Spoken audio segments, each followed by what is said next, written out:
everyone, welcome to my channel. Thank you for stopping by. Thank you so much for being here. Those of you who have been here from the very beginning, I really appreciate you all. Those who are just discovering my channel, please check out the content. Go to my playlist. If you click on that, you'll see all the videos that I do have. Keep in mind that some you may like, some you may not like. Some you may rejoice and agree and write wonderful comments, and some you may not like because maybe you don't agree with some of the things that I've written or the perspective I've taken. It's okay to agree to disagree. I just ask that you remain respectful. I am still floored, always floored, and just shocked by the behavior of people who said they're Christians, and then when you teach on something they don't agree on, or you have a different thinking from them, whether I still need to be the one to grow or they or both, they become very vicious, very nasty, very pessimistic, snarky, and yeah. So, yeah.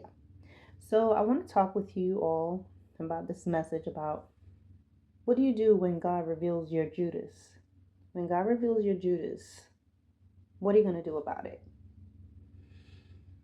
I have a few videos on this channel that talks about when God reveals your enemies. If you want to see those videos, just go to the search engine in my channel. So make sure you're in my channel.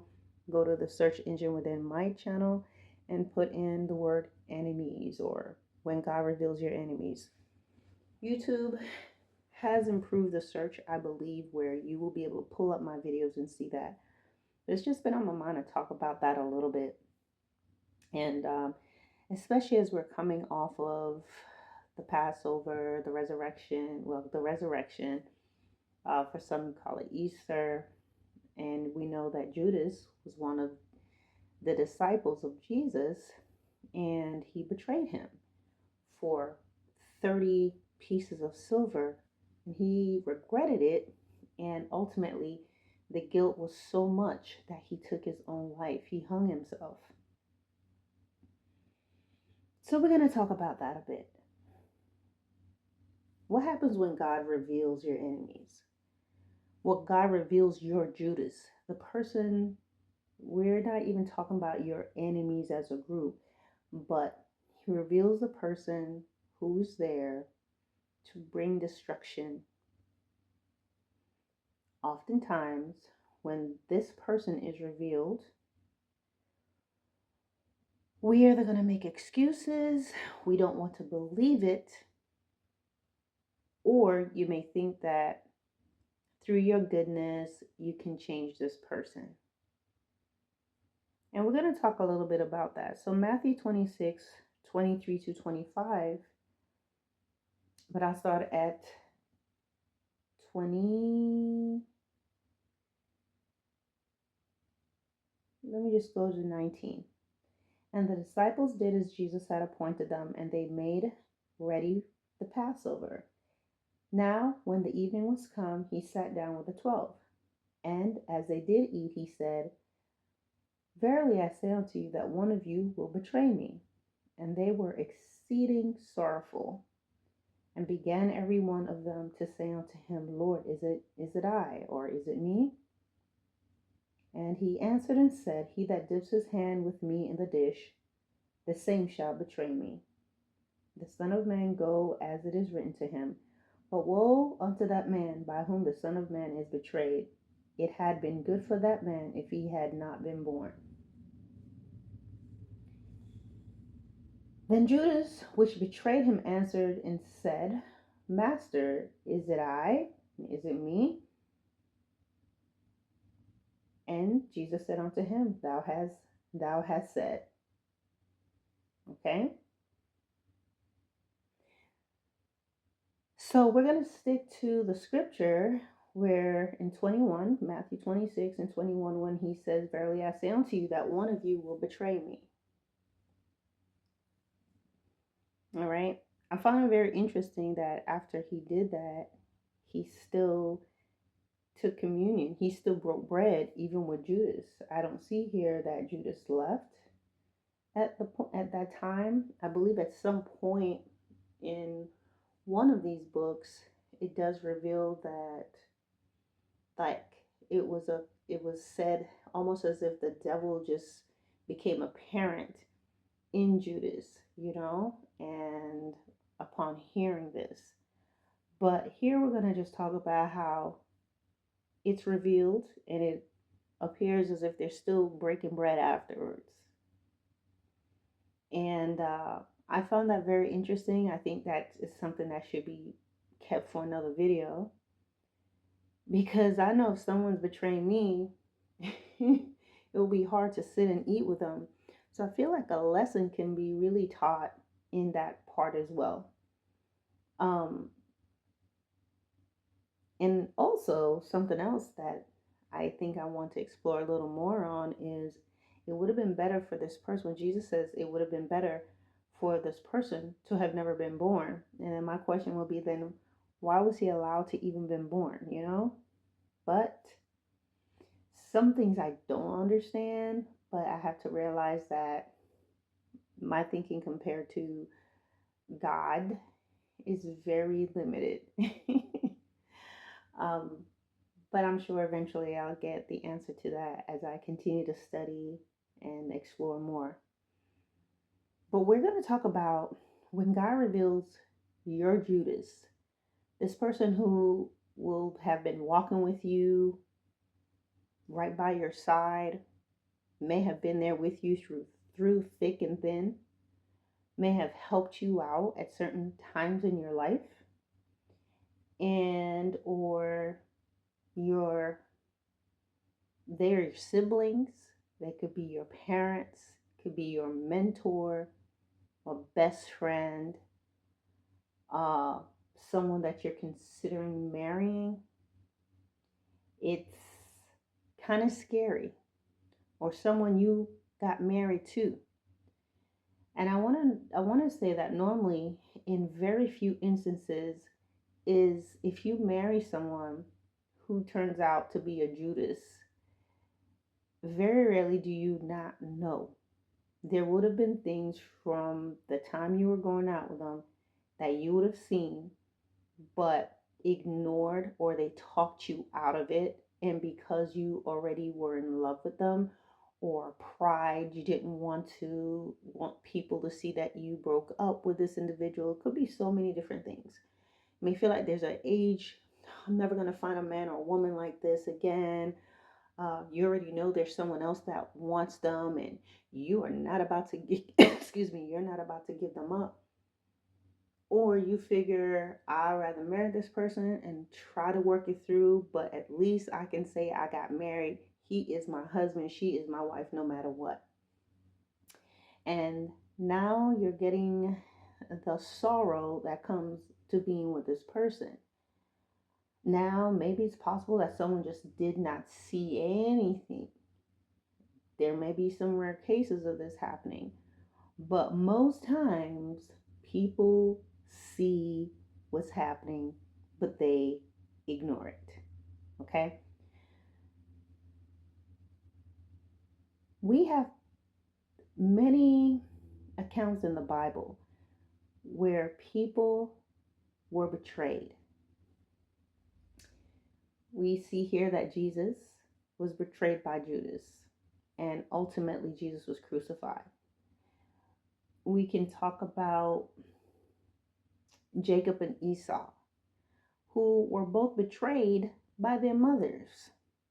Yeah, Jacob went along with his mother, but he was not initially, as far as we can read, he did not plan to steal his brother's birthright.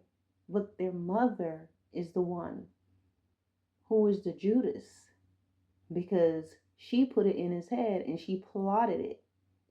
She was the Judas to her husband Isaac. He was blind, he trusted her. She was a Judas to her son Esau. She saw he had gone out there to get a sacrifice, and guess what? She already had a sacrifice ready. And I believe that's why she was able to get the fur from the animal and put it on him so quick, okay? Because it was already plotted, it was already planned. And that caused a lot of heartache and pain. The brothers were separated for many years. Isaac was vulnerable and dependent on her, and she betrayed him. Uh, Sometimes people recognize your Judas, but they want to play around with the Judas. There may be certain things about that person that you find alluring, or you think, oh, I can get what I need out of this person, and you're trying to skim around it. Talk about Samson with Delilah. She had attempted on so many times. Every time she would ask him, what is your weakness? What is your weakness? What will make you become a regular man, have the strength of a regular man? And he will tell her, oh, if you bind me with this type of threading or this type of binding, then I'll become as a regular man. And everything that he's ever told her happened to him. And she'll call out the Philistines, call out the guards, the men, to try to attack him and kill him. I'm sure he was not foolish. He would have realized, okay, I wake up, she bound me with this while I'm sleeping, because his head was always on her lap and he was found comfort in her. She had to have been very beautiful.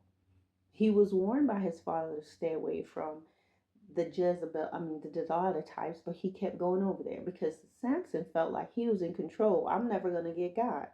Nothing is ever going to happen to me. So he continued to play into it, knowing that obviously she's trying to hurt him and harm him. He knows that she is what a lot of people want to use today, toxic, but he found her beautiful, alluring, and he thought he can just continue to play with this Judas until she finally got him to tell her. You see, a lot of times people will underestimate the charm and the persistence of someone who wants to destroy you. And how did she destroy him? Even though he continued to trick her, she used her charm, she used her female feminine wiles. She made him comfortable. She pretended to be upset and hurt until he finally reveal the truth. And why would this have happened? Because there is a weakness in Samson why he kept going to her. He may have told himself, "Oh, I'm in control of this and I'm I can always get out of this situation. She's never going to get me." But it was really his undoing. She already had him. That's why he kept going back to her until she finally got him to admit he was vulnerable. She wore him down and got the secret, and then they were able to really capture him, bind him, gouge his eyes out, and held him captive. Okay, and he lost his life eventually in that temple along Colosseum along with everybody else. And it's the same thing with women. You may know you've got a Judas, but he's charming as well. You know you shouldn't be with this man. You know you shouldn't be fooling with this person. He's showing you certain things that let you know he is toxic. All right. There's certain things about him that let you know that he is not for you, but you are drawn in by his charm. You're drawn in by his allure. You like how he talks, he speaks, he smells. There's certain things that keeps you there, and you in your mind are thinking, I'm in control of this situation. But you're not.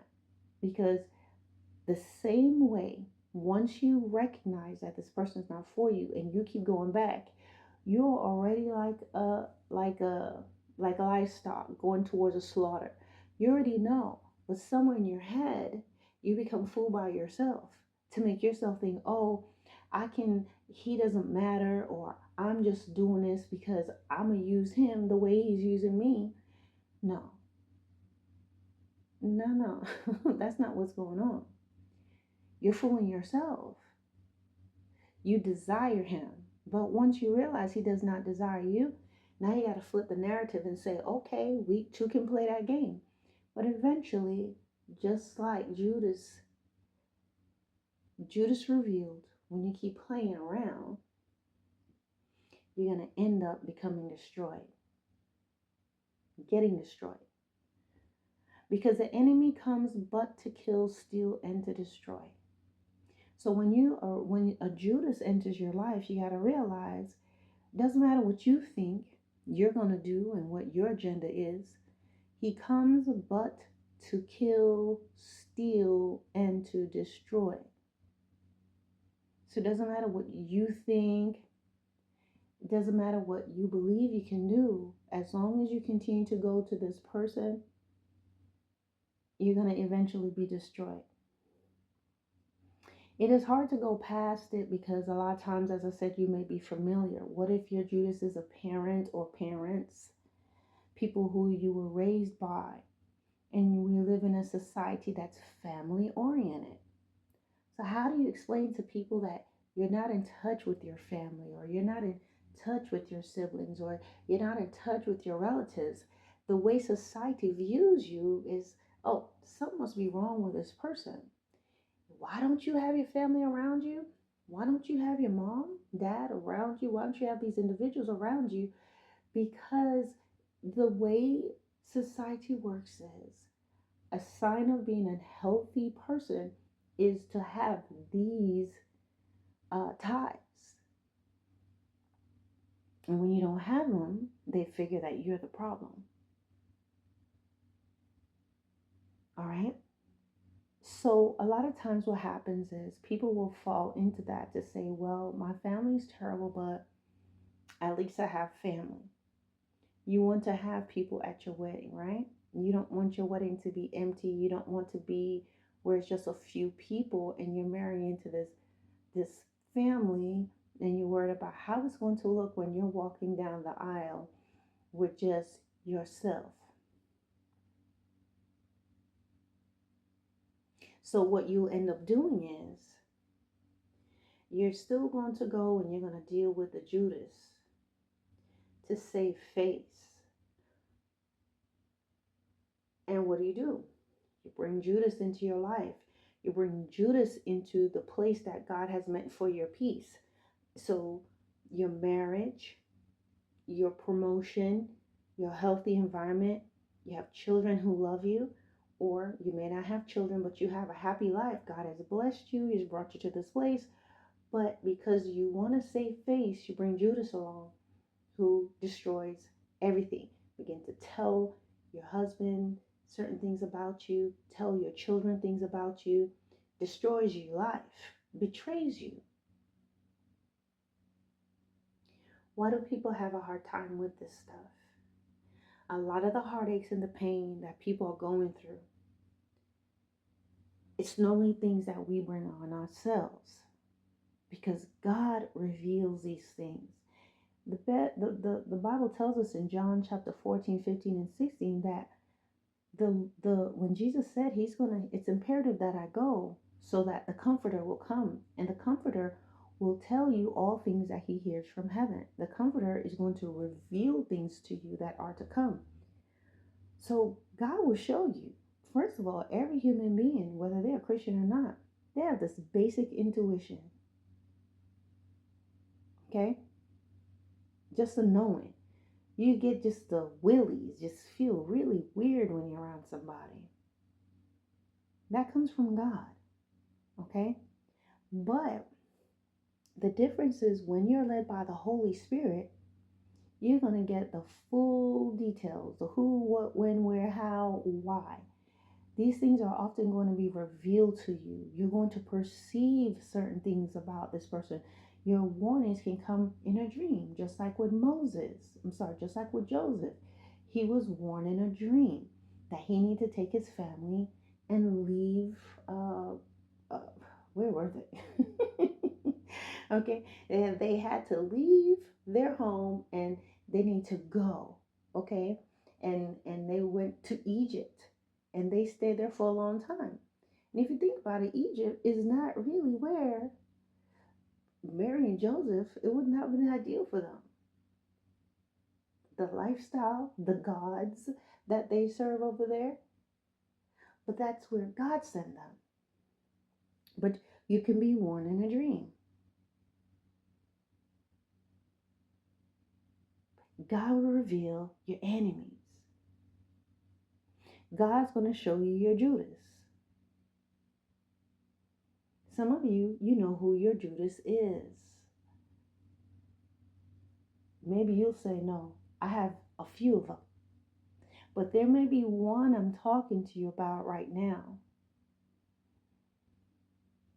that you're very close to or have been very close to, and you're struggling with what is being revealed.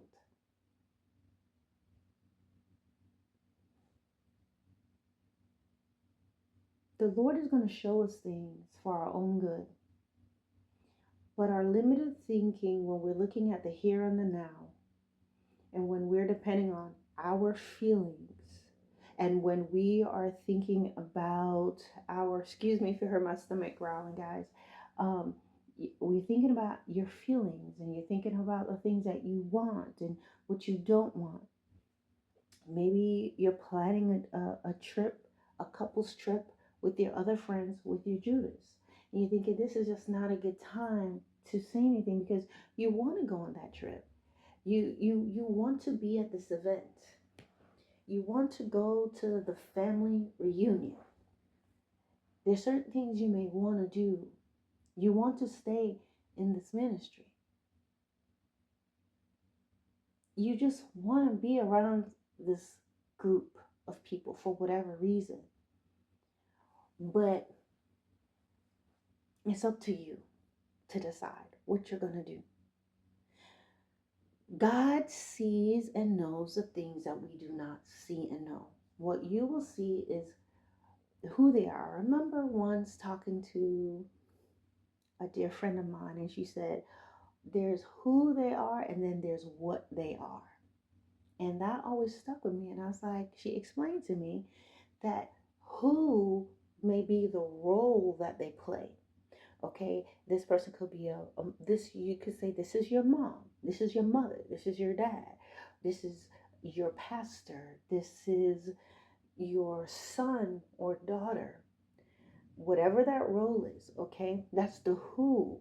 But what they are is what comes out of them when maybe they don't get what they want. What they are is what happens when they are alone with you behind closed doors. What they are is what they do when you're no longer in a friendship with them. Will they still be just as uh, discreet about the things you've shared? Or now that you're no longer together, they're telling everybody everything about you? That's the what they are. They may be responsible and caring and kind as long as you're together and things are going well. But when you're not together, do they leave you holding the bills? Do they leave you with everything? We can even turn that to ourselves. What are you when things are not going your way? Are you vindictive? You know that you have something that belongs to this person and they need it, and they're asking you for it. You tell them, I don't have it. And you know it's right there, but because you're angry, you're saying, I don't have it. You took it with you. That's what you are. I always give this example. You're angry and you know someone has an appointment and you hide their car keys and you just watch them frantically trying to find it and you're helping them look for it, but you know where it is, but you want to punish them. That's what you are. You may have the role of brother or sister. That's who you are, but what you are is your character, what comes out of you when you're upset. And we're not talking about like sometimes you may make a mistake, like something may pop out of you. You're like, oh, and you may feel the way you're going to know that the Spirit of God is still with you is maybe when you say that thing, like maybe a profanity pops out of you, and you just feel guilty about that. You feel very bad about that. or you behave in a manner that's not right, that you're going to feel bad about it. That's because you're still close to the Spirit of God. You're still close to the mirror of the Holy Spirit. We'd be like, you're immediately aware. You understand, you realize, oh, but when you can do that stuff and you don't feel it anymore, that's when you need to be worried. So I need you to know the difference between the error that we may make as human beings, flesh. Sometimes they're unintentional and sometimes they are intentional, because sometimes you just don't want to do the right thing. That is a part of your walk as a believer. But what's important is getting it right and not making it a habit and not making excuses for it or having a victim blaming, shame, and narrative.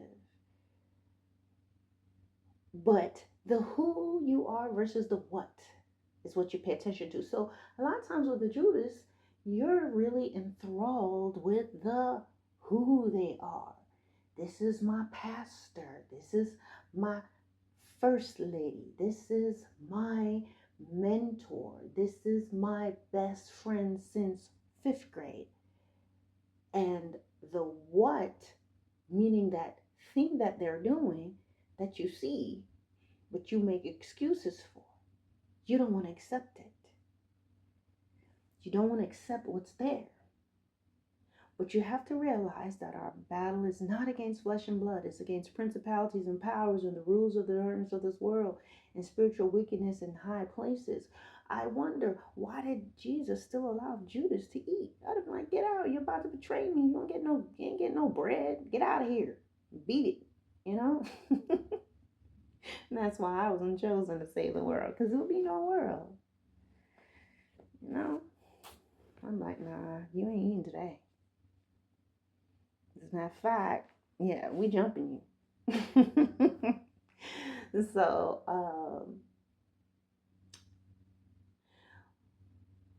Jesus knew his purpose. And that's what's important for us.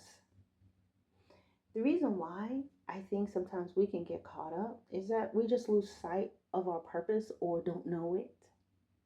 So even though Judas was going to betray him, it was revealed he was still able to do what he needed to do because he knew Judas's end. He wasn't still fooling with Judas. Judas pulled himself away from him. He wasn't hanging with them anymore. And that's why you got to realize a lot of times people that drop off in your life, stop trying to bring them back. There's a reason why they're no longer in your life. There's a reason why you and them, you just don't click anymore. Because they're traitors.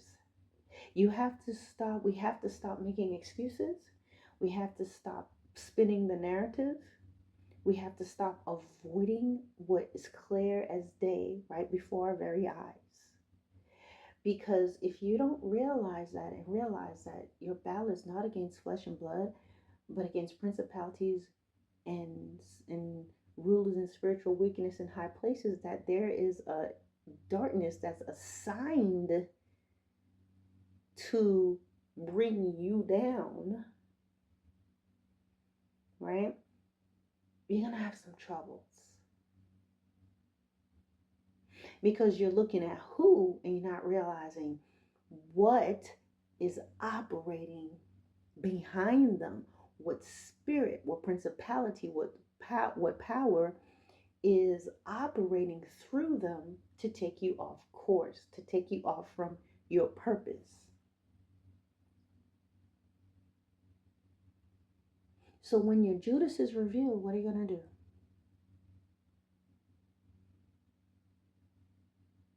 When Judas is the person that you normally talk to every day, you do things every day, you think, well, if I don't have this person around, then who am I going to talk to? But a lot of times, there are going to be things that's already being revealed to you about this person. They're already going to be showing their hand. It may come out in little tiny spurts. You may have seen the face, the wooden face, the Michael Myers face. What kind of face am I talking about? It's a space where you just happen to look up and you see this person staring at you with utter contempt. Utter contempt. And it's only there for a split second and it goes away. What did you just see? You saw what? Not who, but what they are. What is behind them? You saw that evil, unbridled. You're just looking down, doing whatever. Maybe you're brushing your hair, or maybe you're just looking in your bag, whatever. And that split second, you look up and you saw that, and it goes away so fast, you question whether you saw it or not, because it goes back in cocoons and hides behind the familiar face, the hey girl, or the hey, how you doing, brother, that type of thing. This is a very difficult thing, and especially in times like this, because you want to have a group, you want to have somebody that you can say, individual that you can say, this is a group that I can go to. But it's also, and God can give you that. Sometimes you need to just be on your own just for a while. Sometimes your connections are online, like it is now. But most importantly, when you make God your everything, what is eventually going to happen is you're going to have this peace and this satisfaction. It's just that society always wants to preach and tell you what's normal, what you're supposed to be doing. I've seen things on YouTube where people are like, well, if you're by yourself too much, then this is what's going to happen to the brain, and this is what's going to happen to you. There are people who are very happy and they're alone, but they're not alone. And that's what they're not understanding, is these individuals, like, there may not be a lot of people around them, but they're not necessarily lonely, though they may experience those things from time to time. And sometimes what happens is, if you're someone that God has pulled you away from certain individuals, you have to make sure that you're doing the things that He has told you to do. You have to make sure you're doing something. You need to get out and take a walk, or go outside, get some fresh air. There has to be something, that you are doing, so you don't get into this place of stagnation. And most importantly, that you're feeding your spirit. Because what happens is, if you're not feeding your spirit, that means you're being rooted and grounded in the Word of God. If you're not dealing with those things within you that you may be holding on to, you're going to want to desperately hold on to that Judas, that person, because you don't have the strength to do it. Fear keeps you from being able to step away from this individual. What people may think is going to cause you to think twice and more. But you have to understand that when God is revealing certain things to you, it's because He can see what's in their heart. He can see what's in the heart of someone that you trust. He can see their intentions. He sees what they're going to do 2 years down the line if you don't disconnect. There are a lot of people who are dead and in the grave, that they wouldn't have been dead and in the grave had they separated when they should have. And sometimes there are people who are dead and in the grave because they separated a little too late. There's a window of time and opportunity that God gives you to do certain things. Sometimes He shuts the lion's mouth just enough for you to step out. Daniel was not going to stay in that lion's den. Yes, God sent the angels to be there, but he's not supposed to stay there. He puts a shield, a hedge of protection around him to protect him Okay, where the lion's mouth was shut, they did not eat him. He was there. Came out. But if Daniel decided, let me stay in here longer than I need to, he would have been a snack. And sometimes what happens is people wait too late to get out of things. Sometimes when there's a person in your life that's complex and it's difficult for you to leave this person, there are times that they actually leave you. And then when they leave you, you go seeking after them, you go missing them, you look for them. Or God tells you this is time to go. You actually have a way of escape, but you don't leave when you're supposed to. And then you leave when the door is already shut. So then sometimes when these individuals trying to go and they're trying to plan things on their own, they end up losing their lives because something has happened now. This person had become fixated on them again. So people who are in really serious situations, there are situations that you need to plan things out, all of that. It's imperative that when you're given a chance, when you are in the middle of a situation where someone is being very difficult, making your life very hard, and out of that comes an opportunity where you can better yourself. Out of all the ashes and chaos around you, you see a rose, this beautiful greenery, this opportunity. You take it and you don't look back. Because what's going to happen? You get the opportunity, you can go off to do certain things, you're making your way, you're doing good, and here comes Judas again. And oftentimes people turn around and, okay. And all that's happened is Judas has learned the lesson. Okay, this is what I need to do to finesse him, to keep her. This is what I need to do next time to make sure that this doesn't happen again. Or before I allow him to leave me, I'll kill him.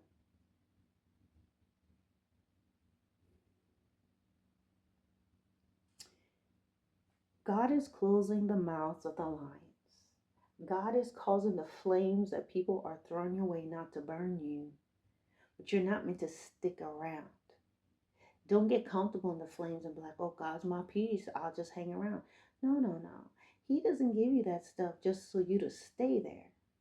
There's some situations which you are there, just like when they were thrown, Daniel and the other guys, they were thrown into the fiery furnace. They were not meant to stay there. They were there for a while. A fourth person, I believe the angel of God was in that fiery furnace with them for that time because the intentions of the king was God was not going to allow that to happen to Daniel. Okay.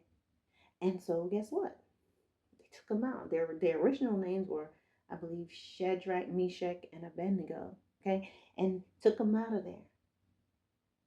So oftentimes you're Judas, you're around certain people, and God has a fire, the holy fire, that no natural fire, you're not being burned. Why not? This be that about to try to poison you. That's why you have to grate your food all the time. You're not being burned. You don't even smell like smoke. He shut the lion's mouth, but you're not meant to stay there. You're not supposed to be hanging around in the lion's den. You're not supposed to get comfortable in that because there's a purpose. And you need to understand that.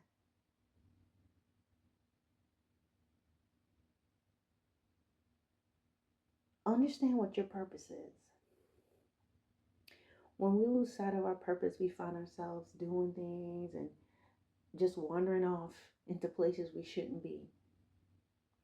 You find yourself eating things that you ain't supposed to be eating. And I'm speaking about that spiritually. So we have to be careful. As I speak to you all, I speak to myself. But God reveals your Judases for a reason. And now it is up to you whether you're going to pull yourself from that or you're going to stick around? You're going to allow yourself to be destroyed?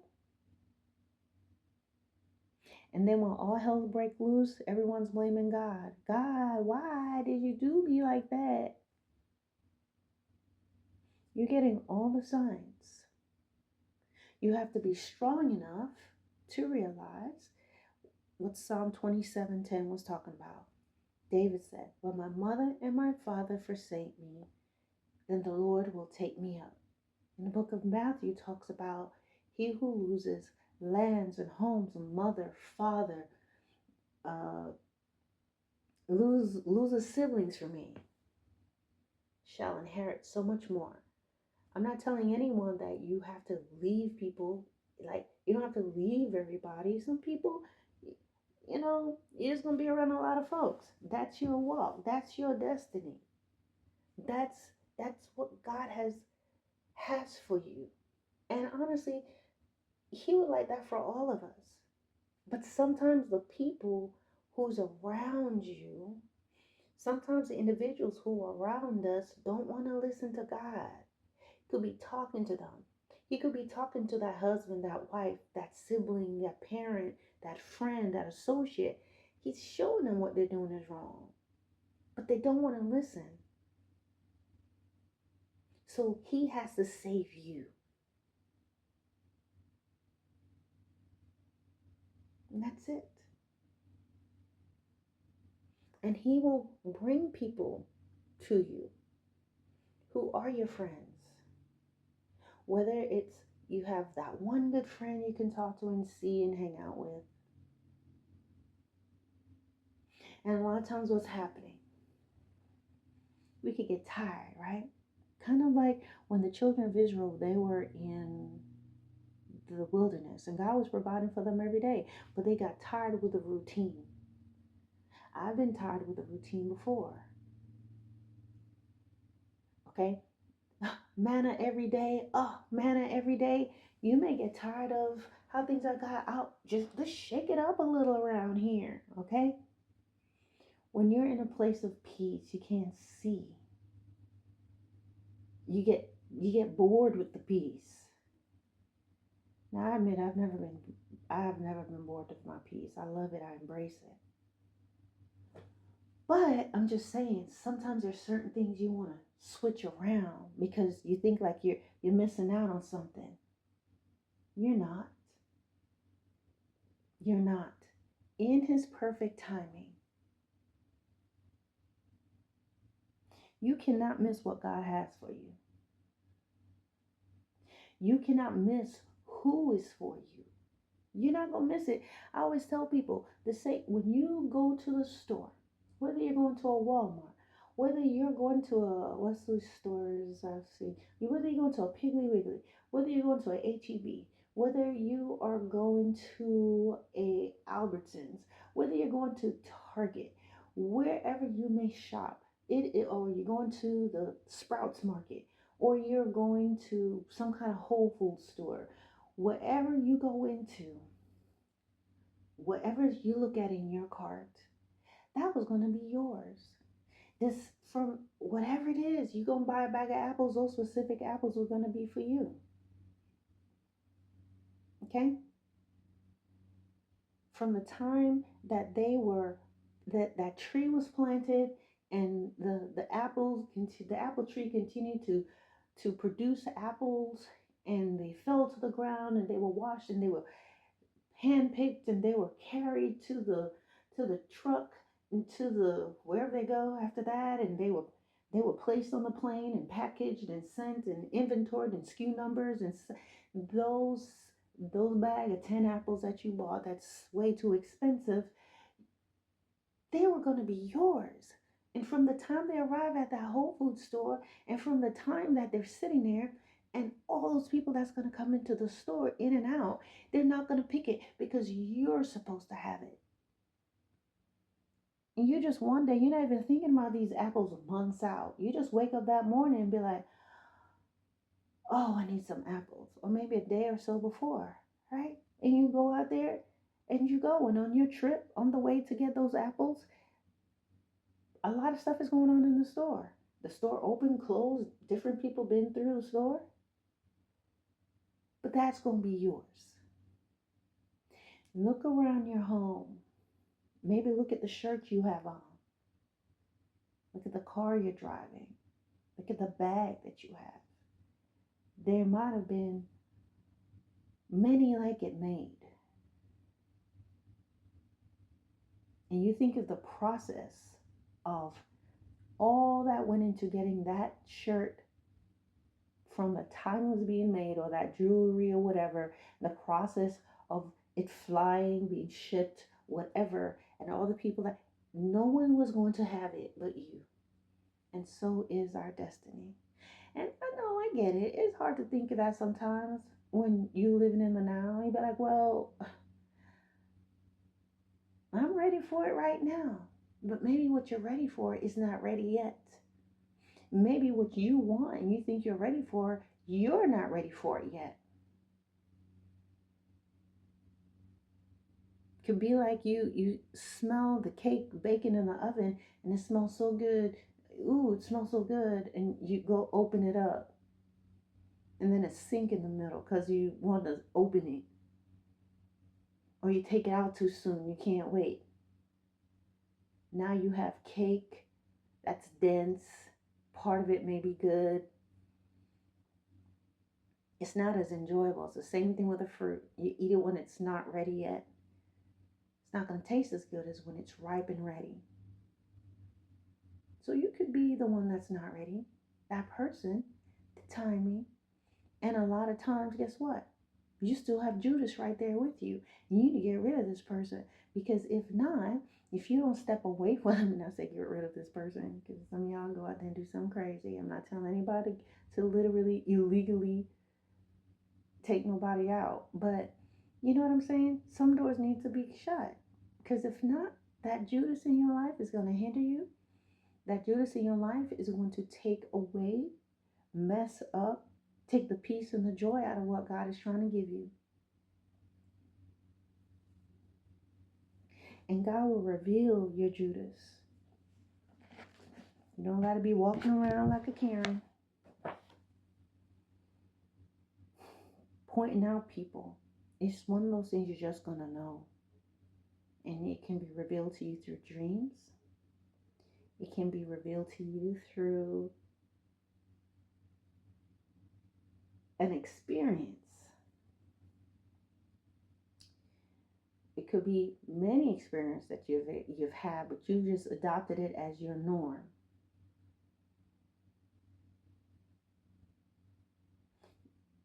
It's not normal. Some of the things that you're experiencing from certain people, it is not normal.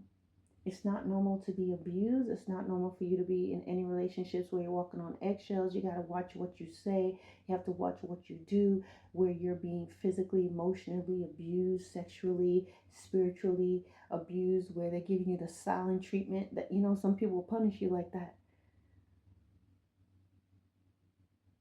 A person that makes you feel unsure. You used to be a happy person, now you're not. Or they're always setting you up and always talking down everything that you're doing, making you feel unsure of yourself.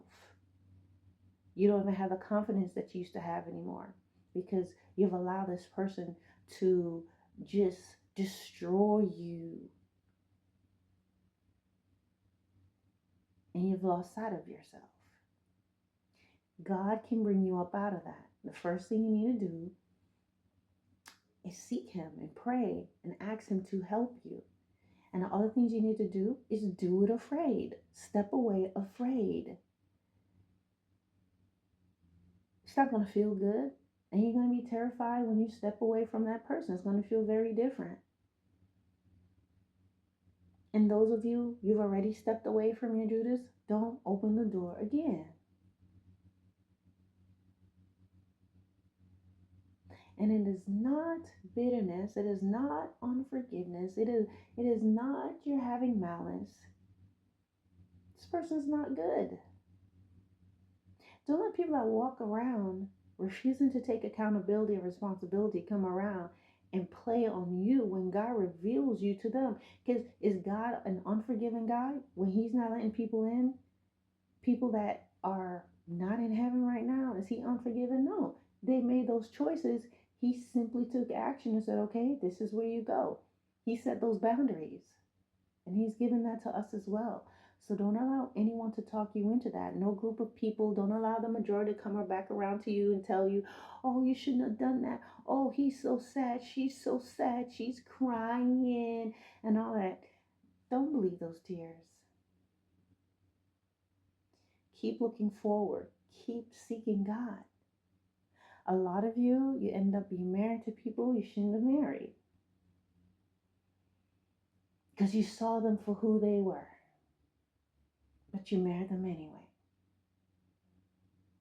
And some of you, you know you shouldn't be marrying somebody. So, because they're being revealed, you're seeing all their nastiness. Don't mess yourself up like that. And some of you, when you follow God, I'm telling you, when you choose Him, whoever's for you will come. They're going to be there. You're just going to meet and things are going to click like it should. It's going to be very natural. And you're going to know it's God because it's not about chemistry. It's not about a vibe. It's not about anything like that. It's just when God blesses you and when it's from Him, everything is just going to just flow perfectly. I don't know how to explain that. I've experienced that in a blessing. The Lord has blessed me tremendously in a way that, I don't talk about, but everything just flowed despite the odds. It was like, well, how did I get here? How did this happen? So don't underestimate Him. Before you can really get the things that God has for you, you got to remove the Judas. And understand that sometimes the things that Judas may do, look at Jesus. Judas was revealed to him and he still had to go through all that stuff because sometimes your destiny requires you to still go through some hardships, but at the end of it all, you're going to come out on the end. You're going to come out at the end as a victor.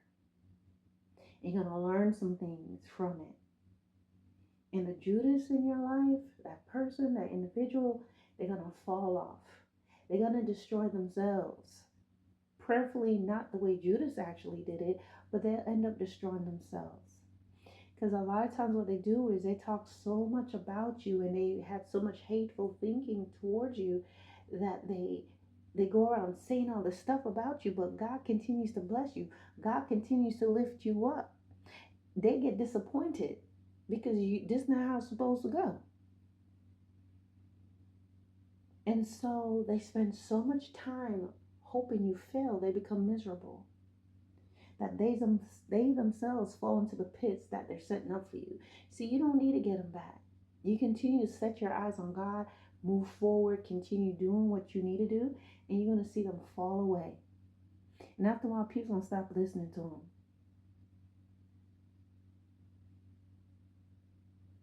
And the ones who listen to them and believe them, they don't really believe them. But just like Pilate and how Pilate and Caesar just became friends. They were enemies for a long time. They didn't get along, but they had Jesus' crucifixion in common. Okay? Pilate, Caesar just always wanted to meet Jesus. And Pilate, he found no flaws in no thing in Jesus, but Pilate was the one that brought him, and so they had something to talk about. They had a connection now because, oh, look what's going on with Jesus. Oh, these people crazy. I don't think he should be killed either. Yeah, he ain't bother me. I mean, I don't believe in what he believed in, but I mean, he hasn't bothered me either. So you really about to do this? I have no choice. I'm trying to talk him out of it. I'm trying to give him Barabbas and everything, but they want him regardless. This is how they become friends. This is sometimes how a lot of people that you thought you could trust, you're like wondering how they turned against you. They were always against you. But that's another video. People who turn against you without context and knowing, trying to figure out what happened, and all of a sudden they're just buddies with people who have hurt you. They were always against you. They just found somebody who who thinks like them. So they get close, but what they have in common is your hurt and your destruction. We only have one life to live. One. So when God reveals your Judas, what are you going to do about it? Because he's going to reveal them.